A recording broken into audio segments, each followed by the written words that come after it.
기도드리고 오늘 예배 시작하도록 하겠습니다. 하나님 아버지 감사합니다. 신종 코로나 때문에 전 세계가 두려움에 또 공포에 떨고 있습니다.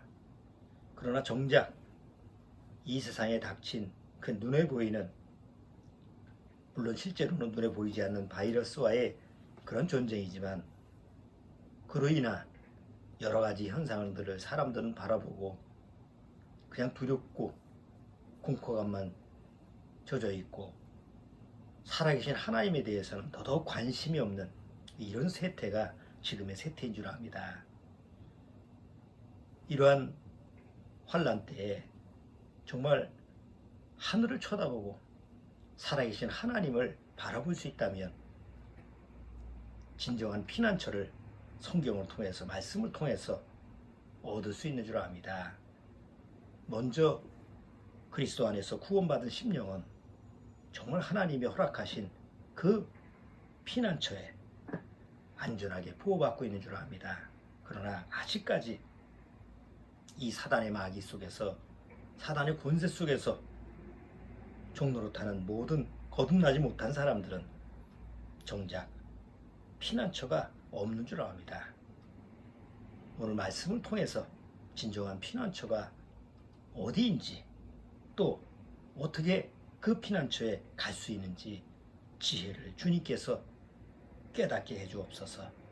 예수님의 이름으로 기도드리옵나이다. 아멘. 자, 본문 내용 한번 요한계시록 6장을 먼저 읽고 같이 한번 말씀을 교제를 나눠보도록 하죠. 요한계시록 6장에 보면 네 마리의 말이 나옵니다. 그래서 앞으로 이제 7년대 환란 때 네 마리의 말이 나와서 결국은 이 세상을 멸망하고 치닫게 하는 이런 모습이 나오고 있죠. 그래서 첫 번째는 흰 말이고, 두 번째는 붉은 다른 말, 붉은 말이 나타나고, 셋째 때는 검은 말, 그 다음에 넷째 때는 청색, 청황색 그런 말이 나타나는데, 이건 다 하나님이 이 세상을 심판하시는 그런 재앙의 모습을 여기서 전해주고 있어요. 흥미스럽게도 올해 2020년 들어오면서 이코노미스트 표지, 겉표지에 보면 여러 가지 그 그림들이 이제 형상화돼서 이렇게 디자인되는데, 거기에 이 요한계시록 6장에 나와 있는 네 마리 말이 거기에 그 앞에 겉표지에 들어가 있는 것을 우리가 1월 달에 한번 본 적이 있어요. 자, 그러면서 오늘 읽을 그 본문 내용은 12절 한번 보죠. 12절서부터 17절까지 자, 같이 한번 읽어보죠. 내가 보니 여섯째 인을 떼실 때에 큰 지진이 나며 해가 총담같이 검어지고 온 달이 피같이 되며 하늘의 별들이 무화과 나무가 대풍에 흔들려 선 과실이 떨어지는 것 같이 땅에 떨어지며 하늘은 종이축이 말리는 것 같이 떠나가고 각 선과 선이 제자리에 옮기우매 땅의 임금들과 왕족들과 장군들과 부자들과 강한 자들과 각 종과 자주자가 굴과 산 바위 틈에 숨어 산과 바위 위에 이르되 우리 위에 떨어져 보좌에 앉으신 이의 아체소와 어린 양의 진노에서 우리를 가리우라. 그들의 진노의 큰 날이 이르렀으니 누가 능히 서리요 하더라. 자, 여기 요한계시록 6장에 보면 마지막 때에 일어나는 그 여러 가지 환경적인 부분을 하는데, 여기 보면 이제 큰 지진이 나고 해가 총단같이 검어지고 달이 피같이 되고 하늘의 별들이 무화과 나무가 대풍에 흔들려 선 과실이 떨어지는 것 같이 땅에 떨어지며 하늘은 종이축이 말리는 것 같이 떠나가고, 그러니까 우리가 뭐 한 번도 경험해 보지 못한 이런 그 말씀이기 때문에 우리가 지금 뭐 상상을 할 수가 없어요. 그런데 이번 신종 코로나 그 19가 전 세계에 번지면서 한번 비교를 한번 해보는 거예요. 눈에 보이지 않는 그 전염병 바이러스 균이 그 눈에 보이지도 않잖아요, 사실은. 이런 거는 지금 눈에 보이는 현상이지만 바이러스라고 하는 전염병은 눈에 보이지도 않는 거예요. 그 현미경으로 봐야 되는 그런 바이러스 작은 균 하나가 그냥 온 세계를 들쑤셔가지고 지금 거의 쑥대밭을 만들어 놓는 그런 현상이라고 한다면 여기 눈에 보이는 이런 현상들이 막상 닥치면 과연 사람들은 어떻게 대처할까? 지금 이런 신종 코로나가 돌았을 때도 사람들이 이게 어떤 일이지? 두려움과 공포감을 가지고 있으면 글쎄 옛날 같은 그런 모습이라고 한다면 1980년도 때 내가 구원받았을 때만 해도 막 예언 뭐 이런 마지막 때 얘기 이런 얘기를 많이 했어요 교회에서. 그럼 그런 얘기를 들었을 때 사람들이 어떤 반응을 가르치냐면 진짜 그때도 뭐 마지막 때가 왔나 보다. 뭐 이제 세상이 종말이 왔나 보다. 이제 이런 식으로 받아들여 가지고 오히려 성경을 좀 더 알려고 하고 또 관심이 그러면 성경에서 무슨 해답이 있는가 이런 쪽으로 사람들이 좀 이렇게 귀를 좀 기울였어요. 내가 그 당시에 구원받고 이렇게 사람 친구들이나 아니면 뭐 다른 가족들이나 이렇게 얘기를 하면 이렇게 얘기를 해가지고 앞으로 이래 지금 이런 일이 벌어졌는데 이게 성경에 나와 있는 거다. 앞으로 이제 정말 하나님이 심판하실 때가 저 가까이 왔다. 이런 얘기를 하면 그때서부터 지금 몇 년이에요 지금 80년도니까 40년 전이잖아요. 그래도 40년 전만 해도 그 당시에 사람들은 그래도 좀 관심을 좀 가졌어 성경에.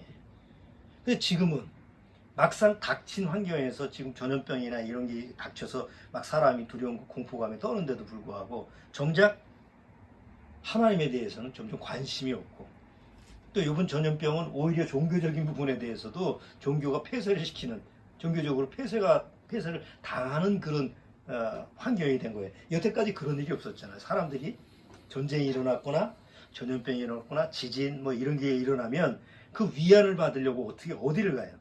사실 종교시설을 갔거든. 전쟁통에서도 그냥 장소만 있으면 교회 가서 기도를 하고 또 뭐 어디 절에 가서 이렇게 그러니까 어떤 세상에 환란이 있거나 역경이 왔을 때는 종교적으로 뭔가 좀 그것을 해결하려고 사람들이 그랬는데 이번 사건은 이건 완전히 상상을 초월하는 거예요. 그나마 뭔가 종교에 기대려고 해도 이제 폐쇄를 시켜서 모이지 말라 이렇게 해버리니까 사람들 마음속에서는 야 이거 어디로 가야 되지? 갈 데가 없는 거예요.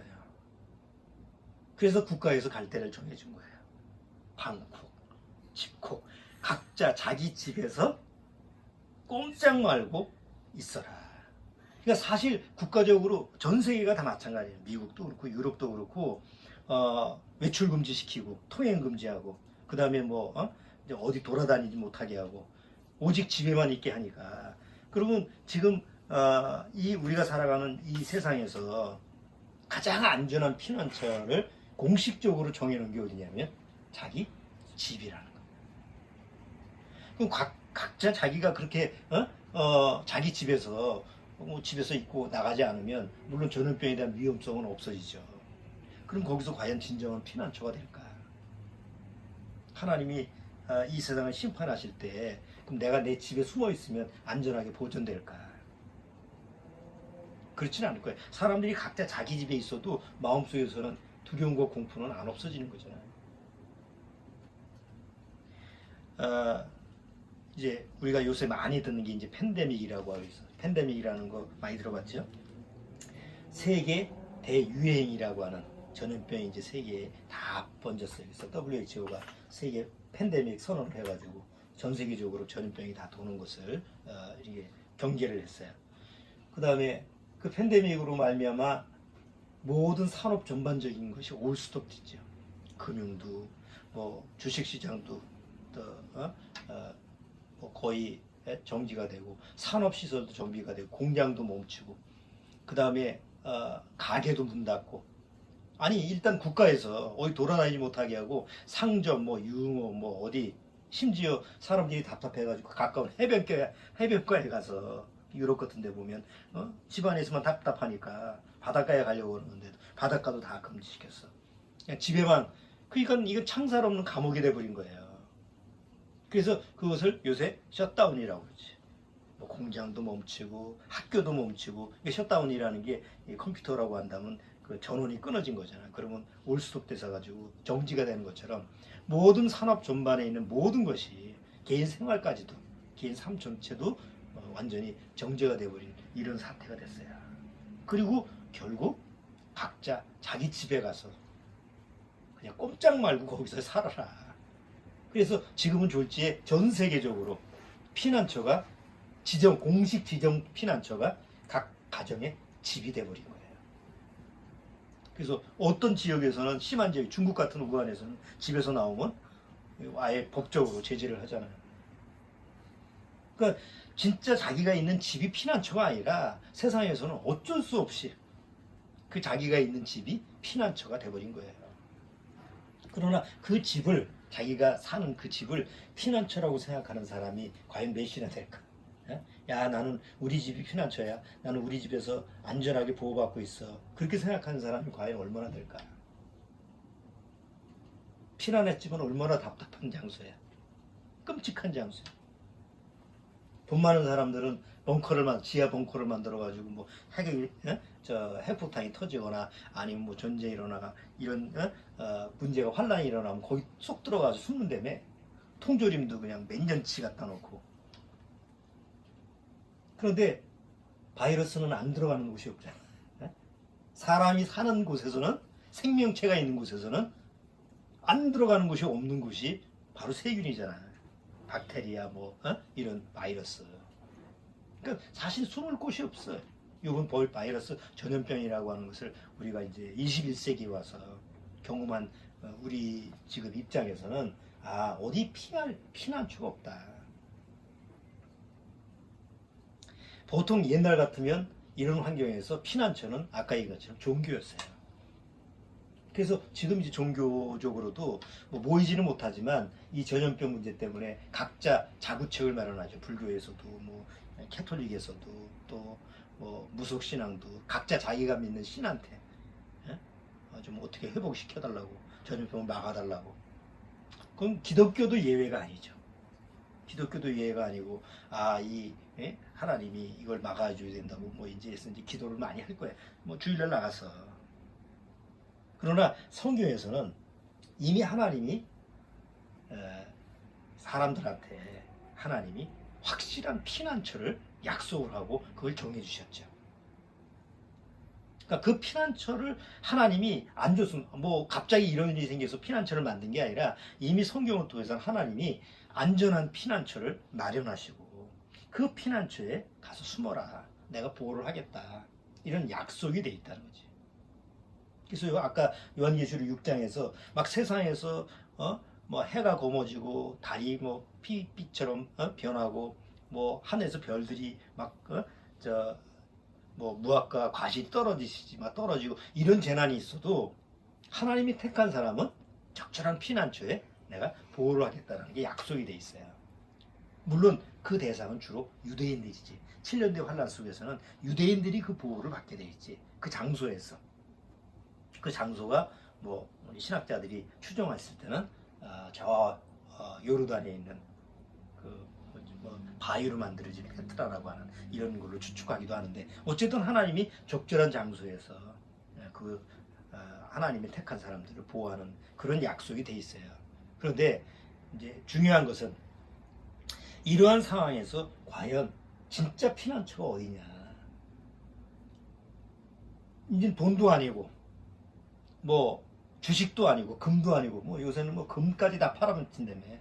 중요한 건 달러다. 그래서 요새 또 우리나라에서 또 달러 산다고 또 법석을 떨고 또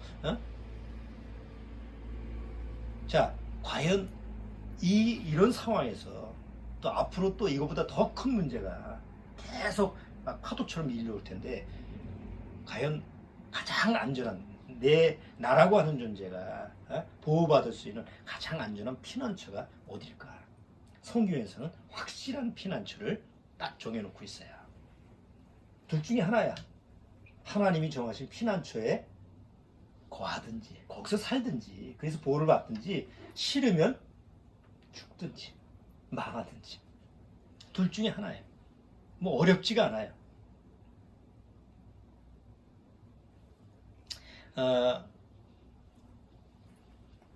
시편 91편을 한번,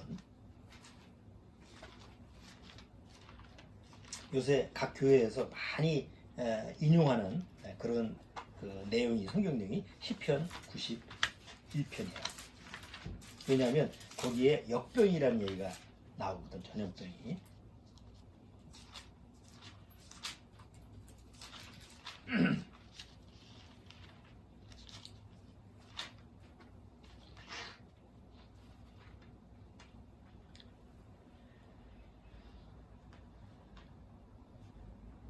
자, 시편 91편에 보면 여기에 이런 말이 있죠. 중간에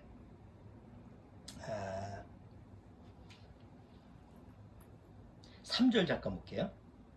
이는 저가 너를 새 사냥꾼의 올무에서와 극한 연병에서, 연병이 전염병이잖아요. 전염병에서 건지실 것이므로다. 5절에도 보면 너는 밤에 놀램과 낮에 흐르는 살과 흑암 중에 행하는 연병과 백주에 황폐케 하는 파멸을 두려워 아니로다. 그 다음에 7절 천인이 내 곁에서 만인이 내 우편에서 엎드러지나 이 재앙이 내게 가까이 못하리로다.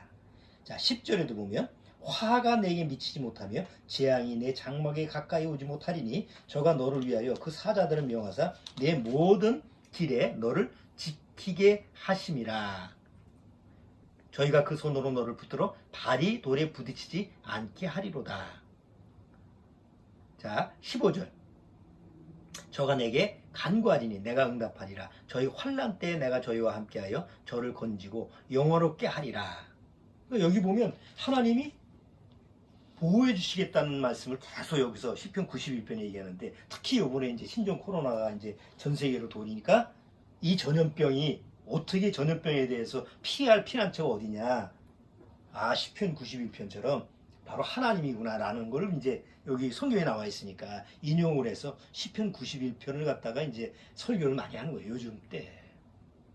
그래서 이제 기독교적 처방, 각 나라마다 이제 그 요새 코로나 그 19를 대처하는 처방이 많더라고. 인도에서는 뭐가 신이에요? 인도에서는 소잖아.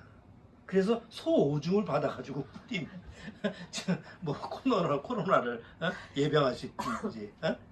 이거 별로 각 나라마다 각 자기가 믿는 그 어떤 종교마다 그 처방전을 이제 막 대처를 하는 거야. 급하니까 약이 없으니까 백신도 없고 뭐 그러니까 그런 식으로 하는데, 우리나라에서는 특히 기독교에서 어떤 식으로 처방전을 하느냐면 시편 91편을 인용을 하면서 이걸 많이 읽어라.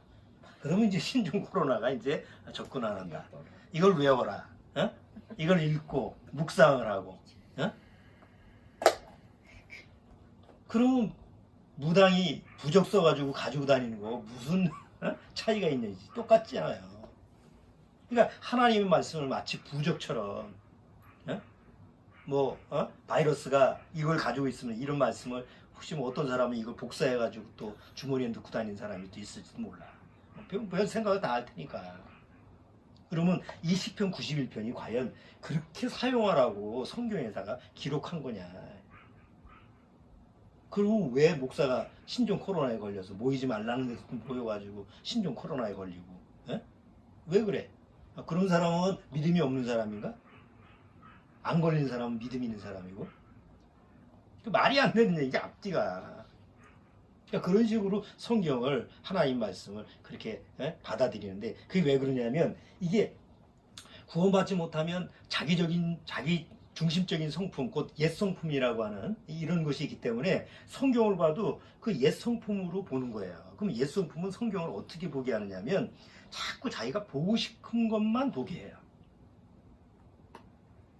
그냥 성경이 하나님의 말씀으로 읽는 게 아니고 마치 우리가 책 읽듯이, 책 보면 그냥 글을 다 읽는 게 아니라 뭐 시라든가 뭐 어떤 뭐 문학작품 뭐 이런 거 읽다 소설 보면 자기가 마음에 드는 걸 이렇게 줄치잖아.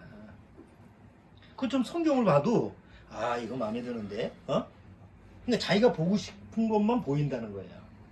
또 설교를 들어도 듣고 싶은 것만 들어. 천국 얘기만 듣고 지옥 얘기는 안 들어. 막 복 받는다는 얘기만 참 귀에 들리지 하나님 앞에서 심판받는다는 얘기는 안 들어. 그러니까 아주 편협적으로 듣는 거예요. 자기가 보고 싶은 것만 보고 듣고 싶은 것만 듣고 또 믿고 싶은 것만 믿는 거예요.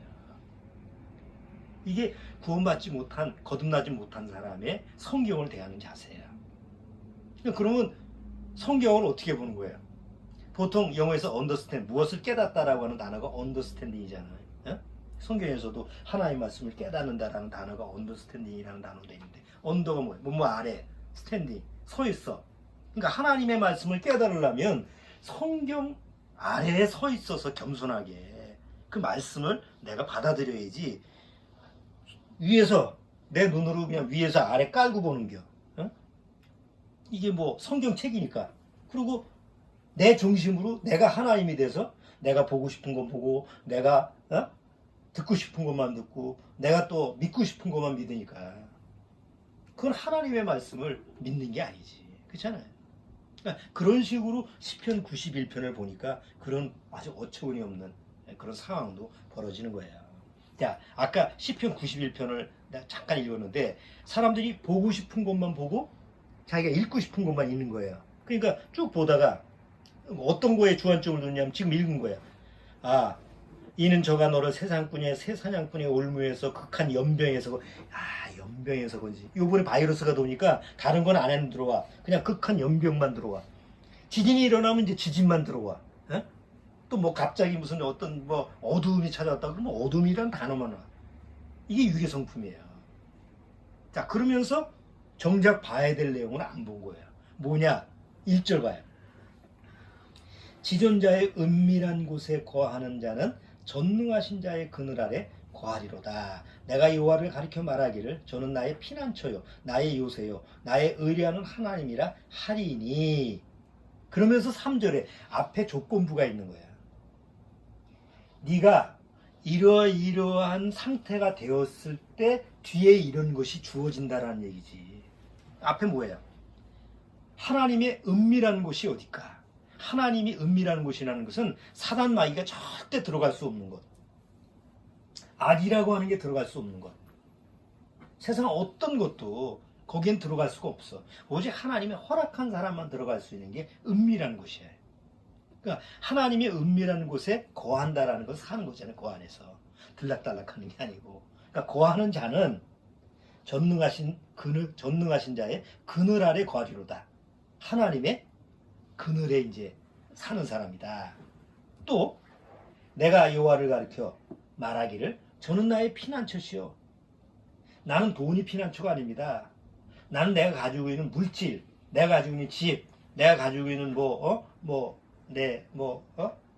여러 가지 자기 경력, 자기 능력, 자기 자녀들 이런 게 아니고 나의 피난처는 오직 하나님이다. 오직 나의 피난처는 하나님이다라고 여기 뭐라고 했어요? 선언하는 사람. 이런 사람이 많을 것 같죠? 아니, 실상은 아니야. 나의 피난처는 어디냐? 내 재물이다, 돈이다. 실상 마음은 다 그러면서 입으로만 하나님이 피난처라고 하면 그건 속이는 거지. 여기서 하나님이 나의 피난처요 라고 하는 것은, 여러분, 우리가 어디 전쟁이 났어, 대피소에 숨으라고 막 사이렌이 울려. 그러면 어떻게 해야 돼? 집에 뭘 가지고 가? 가장 귀중품을 들고 뛰어야 돼? 아니야. 아무것도 없이 그냥 튀어야 돼. 그렇잖아요. 대피소라는 게 그래. 안 그러면 죽으니까. 뭘 가지고 갈 거예요? 뒤에다 뛰는데. 집에 막 불이 막 났어. 어떻게 할 거예요? 금덩어리 이거 들고 갈 거예요? 일단 살아야지. 그러니까 하나님이 나의 피난처요 라고 하면 뭐예요? 아무것도 생각하지 말고 그 피난처로 달려가는 거예요. 하나님이 여기서 시편 91편에서 시편 기자가 얘기하는 게 뭐냐면, 정말 하나님이 피난처라고 시인할 수 있는 사람이 누구냐? 오직 피난처에 하나만 집중되어 있는 사람. 아니야. 내 피난처는 세상에 살 때는 돈도 필요하지. 내 재능도 필요하지. 능력도 필요하지. 필요하지. 하지만 그렇게 생각하는 사람은 하나님의 피난처도 그런 종류의 것으로 생각하는 거야. 그 마음이 잘못된 거죠. 자, 시편 91편을 누가 기록했을까? 기자는 없어요. 여기 그런데 앞에서부터 쭉 전후 이렇게 시편 90편은 모세가 쓴 거지만 시편 91편 또 89편 이 앞에 보면 주로 다윗의 시예요. 그리고 환경을 보면 죽을 고생을 하면서 그 삶과 죽음의 경계선을 왔다 갔다 하는 사람들이 그 당시에 누구예요? 다윗이야. 이 글을 썼을 때 이 시편의 이 시를 누가 썼을까? 이런 환경에 부딪혀가지고 오직 피난처는 하나님이다라고 고백할 수 있는 사람은 이 당시에 과연 누굴까? 다윗이 가장 적절한 인물인 것 같아요. 뭐 딱 다윗이다라고 할 수는 없지만 만약에 다윗이 이 글을 썼다고 한다면 다윗이 거의 사울을 피해서 10년 동안 도망을 다녔잖아. 그때 다윗은 하나님이 나의 피난처라고 하는 것이 아주 절박한 상황이에요. 또 어떤 때는 물질에다가 피난처를 두고 어떤 때는 자기 가족에다가 피난처를 둔 게 아니고 그 당시 다윗의 삶을 보면 가족도 재산도 이 세상 무엇도 피난처가 될 수가 없어. 사울의 눈에서 피해갈 수가 없으니까 오직 피난처는 하나님밖에 없다라는 것을 인정할 수밖에 없는, 시인할 수밖에 없는 그런 삶을 사는 게 다윗 아니에요. 지금이 그렇다는 거지. 지금 21세기에 와서 한 번도 경험하지 못한 이런 전염병에 대한 문제에 다다랐을 때 사람들은 두려움과 공포감만 가지고 있어. 그러면서 여전히 피난처를 어디라고 생각하는 거야? 달러화해서 달러가 금도 이제 필요 없어. 달러를 사. 그럼 달러가 그럼 자기를 보호해줄까? 진짜 마지막 상황이 되면 가지고 있는 사람은 없는 사람한테 죽음을 당해. 그렇잖아. 사재기 막 하죠. 예? 사재기 해가지고 불안하니까 또 총까지 산대 미국은. 그런 상황을 한번 생각해봐. 가지고 있는 사람이 불안해서 총까지 구입해야 돼. 왜? 뺏길까봐. 그러면 없는 사람은 가만히 있을 것 같아? 진짜 없으면 어떻게든 뺐지. 그럼 뭐 아비규환이 되는 거야. 이 세상이라고. 그럼 그런 세상에서 피난처가 어딨어? 근데 거듭나지 못한 상태에서 이 시편 91편을 쭉 보면 내가 하나님의 피난처에 있는가? 내가 하나님을 정말 나의 피난처는 오직 하나님 한 분뿐입니다. 이렇게 시인하는 걸 원하지 않는 거예요. 당시 지금 이 닥친 것만 빨리 모면하길 바래. 그러나 정말 구원받은 사람들은, 거듭난 사람은 뒤에 하나님이 이렇게 해줄 거다 저렇게 해줄 거다 이런 것은 약속으로 오기 때문에 그게 중요하지 않아요. 그건 약속이기 때문에 믿어지는 거예요. 더 중요한 건 뭐냐면 앞에, 자 거기 한번 보죠. 1절이죠. 지존자의 은밀한 곳에 거하는 자는 전능하신 자의 그늘 아래 거하리도. 내가 어디에 거하고 있지? 난 하나님의 은밀한 곳에 거하고 있어. 그게 어디지? 맞아. 아들을 주신 예수 그리스도 아니야. 그렇죠? 이 당시에 시편 91편에는 아직 예수님이 안 오셨기 때문에 하나님의 은밀한 곳이라고 추상적으로 좀 기록했지만 신약에 들어와서 하나님의 은밀한 곳은 하나님이 딱 정해줬죠. 바로 아들 예수 그리스도. 누구든지 그리스도 안에 있는 자. 그래서 그리스도 안, 신약에 보면 계속 주 안에 있는 자, 그리스도 안에 있는 자, 계속 안이라고 하잖아. 그러니까 하나님의 은밀한 곳. 난 구원받고 그리스도 안에 있어. 나 좀 그리스도 안에 있는 거 맞나? 이게 중요한 거예요. 구원받은 사람한테는. 그걸 매일 점검하는 거예요. 그리고 항상 입으로는 뭐라고 시인하는 거예요? 피난처는 나의 하나님이다. 피난처는 바로 내가 있는 그리스도 아니다. 그걸 알기 때문에 주변에 아직 피난처를 구하지 못한 사람한테 얘기할 수 있는 거예요. 그렇죠? 나는 피난처가 있어. 야, 이거 어떡하지? 어디로 도망가면 되니? 내가 아는 피난처가 있어. 거기만이 확실해. 그래서 피난처에 숨은 사람은, 그리스도 안에 있는 사람은 바로 그 장소를 다른 사람한테, 원하는 사람한테, 궁금해하는 사람한테, 관심이 없는 사람한테는 얘기할 수가 없지. 근데 관심이 있고 그걸 모르는 사람한테는 얘기할 수가 있는 거예요. 그런데 정작 피난처라는 장소를 알고 그 지식은 있으면서도 그 안에 없는 사람, 그 그늘 안에 없는 사람, 누가 피난처가 어디야? 그러면 야, 달러 사, 달러. 지금 피난처가 달러야. 그렇게 얘기할 수밖에 없다는 거지. 왜? 자기가 피난처를 하나님으로 삼지 않으니까. 자,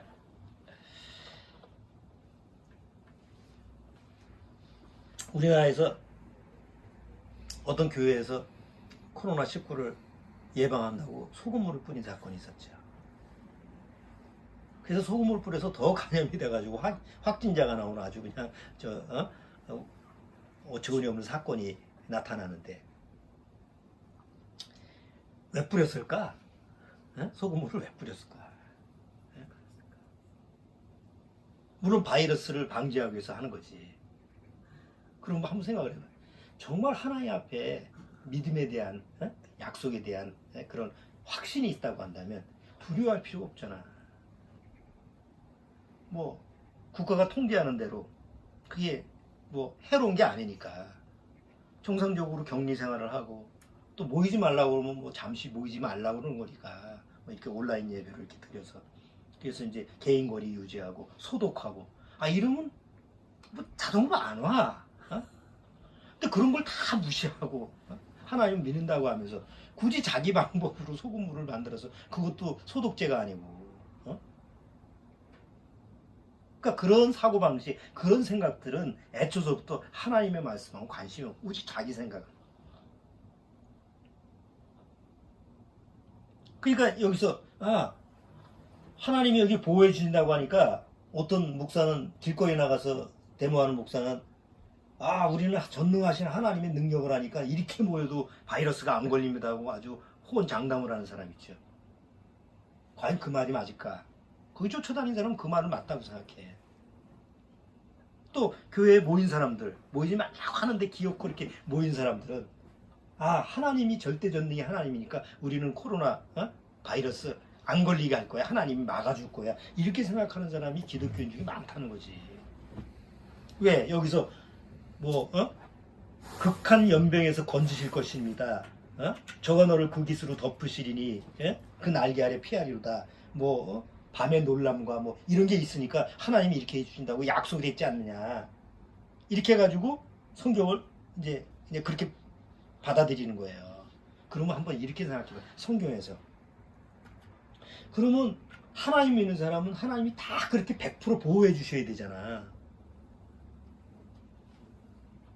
복음을 위해서 살았던 사도 바울은 왜 그 참수형을 당했어? 왜 로마에 잡혀서 옥에 갇혀서 결국 목에 잘림을 받았냐고. 왜 참수형을 당하게 하나님에게 나갔지? 왜 베드로는 십자가에 거꾸로 십자가형을 받았지? 여기 뒤에 보면 젊은 사자와 내가 사자와 독사를 밟으며 젊은 사자와 뱀을 발로 누르려다 했는데 초대교회 크리스찬들이 원형 경기장에 가서 사자들이 막 달려올 때 뭘로 밟아야 돼? 이 말로 근거로 하면 발로 딱 밟으면 되잖아. 근데 왜 사자한테 찢겨 죽느냐고. 그러니까 말이 앞뒤가 안 맞는 거잖아 지금. 그렇잖아요?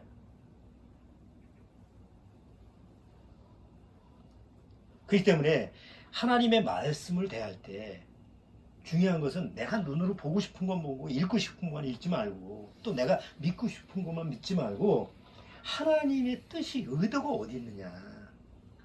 아무리 하나님이 보호해 주신다고 해도 하나님의 의도 속에서 사도 바울은 참수형을 당해야지 내 영광이 드러날 수 있는 거다라고 하면 하나님이 그 육체를 내주는 거야. 그게 하나님의 섭리라는 거예요. 그런데 마치 무당이 주문하듯이 말이죠.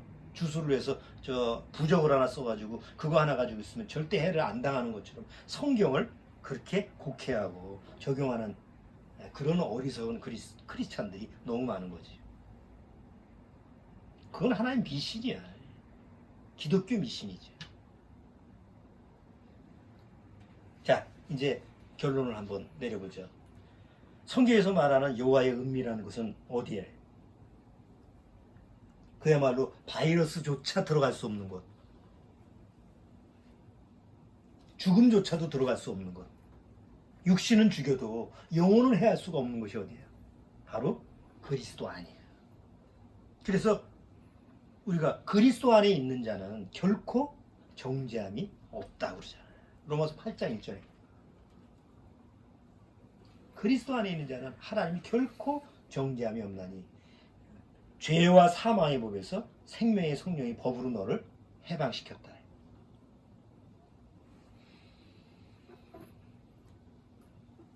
하나님께서 보호해 주신다는 게 뭐예요? 그러면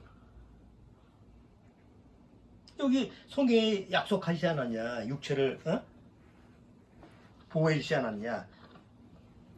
그래서 다니엘서에 그 세 친구, 다니엘의 세 친구들이 사자 불 속에 들어갔는데도 보호를 받고, 다니엘은 사자굴에 들어갔는데도 하나님이 다니엘을 살리지 않았냐?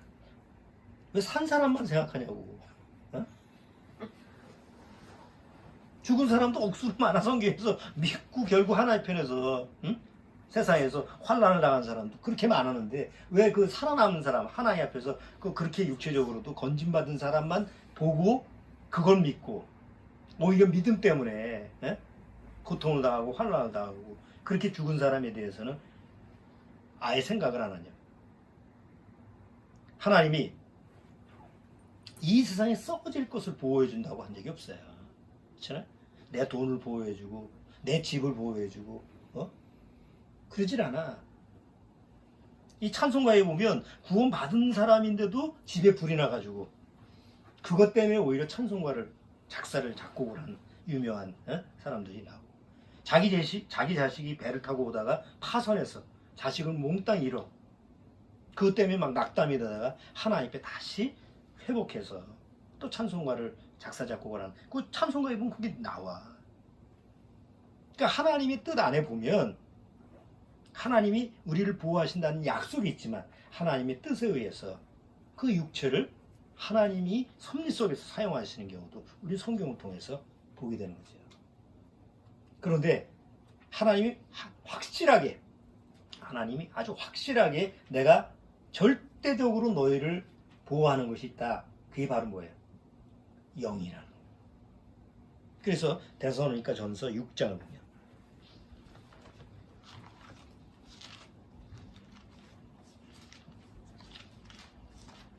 데살로니가 전서 6장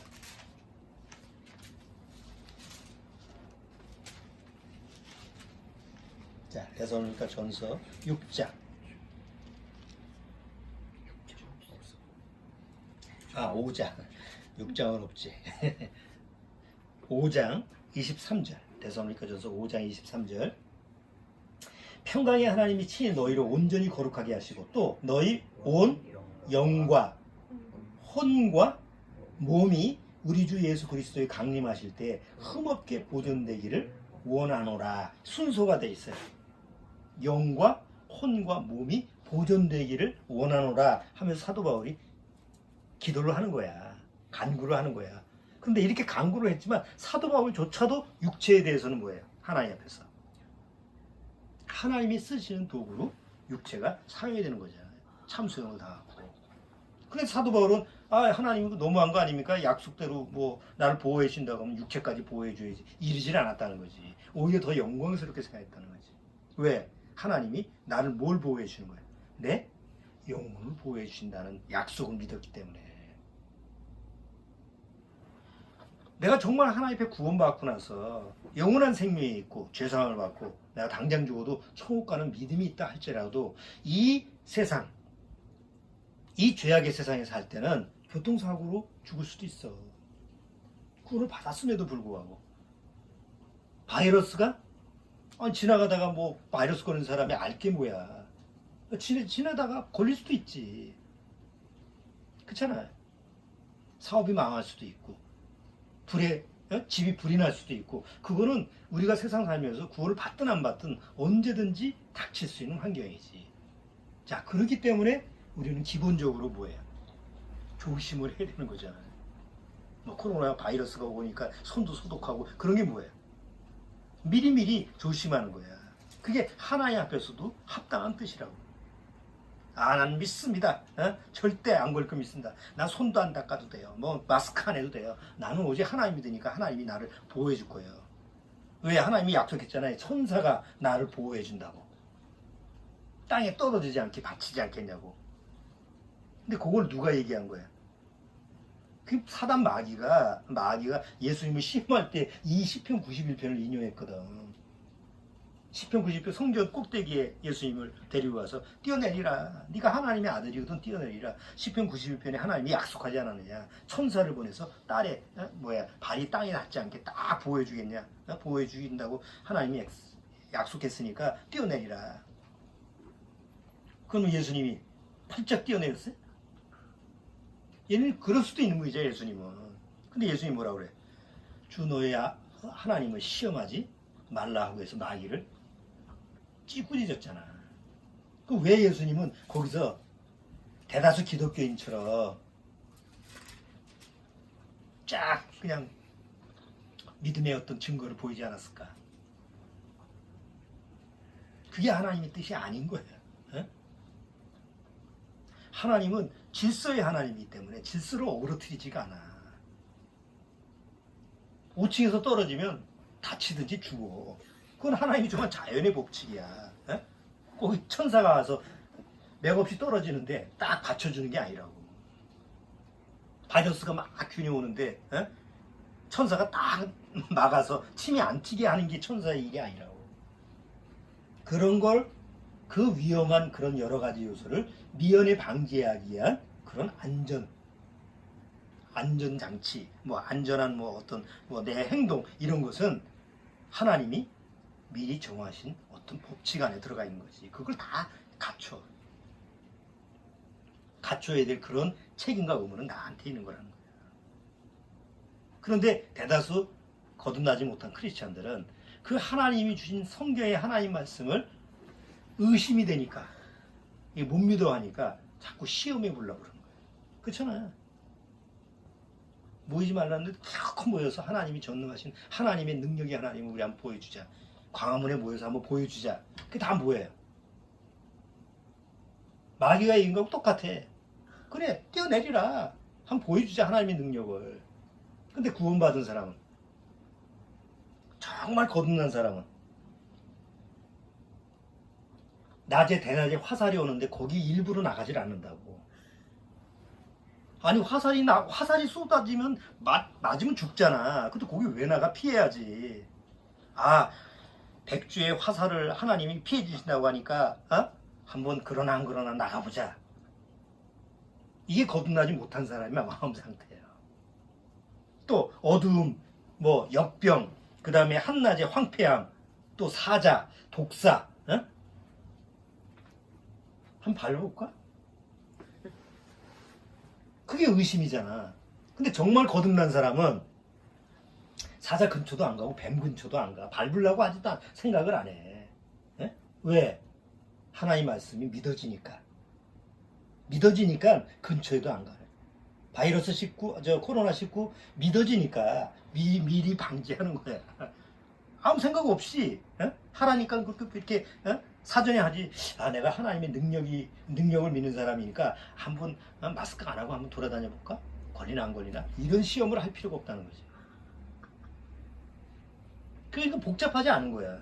그냥 단순한 마음으로 나는 전능자의 은밀한 곳에 그리스도 안에 구원받고 그리스도 안에 있기 때문에 나는 묵묵히 그리스도 안에서 살아야지. 그리고 손 씻으라면 손 씻고, 또 사람들 만나지 말라고 만나지 말고, 거리 유지하라 그러면 유지하고, 마스크 하라면 마스크하고, 그냥 그대로 그냥 거기에 맞춰가는 거야. 그러다 걸리면 치료 받으면 되고, 그러다 죽으면 천국 가면 되는 거지. 그거 가지고 애쓸 필요가 없잖아. 왜? 하나님 앞에 영원한 생명의 약속이 있기 때문에 육체에 매달리질 않는다는 거예요. 근데 거듭났다고 하면서도 여전히 거듭나지 않는 사람은 두려움과 공포, 이거 어떡하지? 어떻게 하면 좋지? 그리고 그냥 맨날 떠는 거예요. 그리고 피난처를 어디다 삼는 거예요? 썩어지는 것에다가 그냥 삼는 거예요. 그런 사람들이 모여있는 곳이 7년대 환란이고, 그 피난처를 세상에다가 둔 사람들을 7년대 환란에서 하나님이 너희가 피난처로 삼은 그 세상 모든 피난처의 대상들을 모조리 하나님이 심판하시는 거예요. 아주 끔찍한 곳이죠. 근데 이미 주님의 은밀한 곳 그리스도 안에 정말 거기서 안전하게 보호를 받는 그 사람들은 뭐예요? 7년대 환란 전에 데리고 가시는 거예요. 완전한 피난처로 아버지 하나님이 계신 곳, 예수님이 계신 곳으로 데려가는 거예요. 그걸 휴고라고 그러잖아요. 그러니까 우리는 그런 때를 소망하고 하루하루 기다리는 거지. 거듭나지 못한 사람은 맨날 뉴스 보고 두렵고 공포감에 떨지만 우리는 오히려 더 소망을 갖는 거예요. 더 점점 가까이 오고 있구나. 네, 지금 위치에서 성실하게 잘 하나님 말씀 안에서 그리스도 안에서 그 주님이 약속하신 피난처 안에서 주님을 섬기면서 살아가면서 성실하게 이렇게 살다가 때가 되면 올라가야지. 이런 마음으로 사는 거예요. 단순해, 간단해. 근데 거듭나지 못한 사람 이런 상황에서 어떻게 살아가야 되지? 휴지를 사야 되나? 아니면 또 뭐가 없으면 또 가서 뭘 사야 되나? 그럼 사재기를 안 할 수가 없는 거예요. 생각이 거기만 빠져 있으니까. 그러니까 마음이 지옥이 되는 것이. 근데 앞으로 이런 상황이 점점 더해 간다는 거예요. 그렇기 때문에 오늘 시편 91편 그 내용을 보면서 정말 내가 하나님이 약속하신 하나님이 우리한테 주신 은밀한 것 예수 그리스도 안에 있는 사람인지 늘 말씀을 통해서 꼭 점검해야 될 줄 압니다. 이 영상을 보고 계신 우리 믿음의 가정 식구분들 정말 정신 차리고 이 세상 것을 피난처로 삼으면 안 됩니다. 절대로 안 됩니다. 부모가 됐든 자식이 됐든 내 재산이 됐든 집이 됐든 내가 가지고 있는 뭐가 됐든 그건 절대로 피난처가 될 수 없습니다. 유일한 피난처는 오직 나를 십자가에서 피를 흘려서 구원을 하신 죄로부터 구원을 하신 예수 그리스도 예수 그리스도 밖에 아니고 예수 그리스도 안에 내가 있어야만이 거기서 거해야만이 그것이 진짜 피난처라는 것을 꼭 마음속에서 새기시기 바랍니다. 기도하겠습니다. 주님 감사합니다. 정말 이 마지막 때 어떻게 해야 될지 사람들은 방황하고 정신을 차리지 못하는 이런 상황입니다. 그러나 이런 때 정신을 차리고 깨어있는 것은 오직 하나님의 말씀으로 거듭난 성도일 뿐인 줄 아옵니다. 우리가 거듭난 성도라고 한다면 혹 아직도 구원받아야 될 사람이 우리 주변에 있는가 살펴서 정말 그 대상이 있다면 하나님의 이 확실한 유일한 피난처에 들어올 수 있도록 전할 수 있는 마지막 사명을 우리가 감당하게 해 주옵소서. 예수님의 이름으로 기도드리옵나이다. 아멘.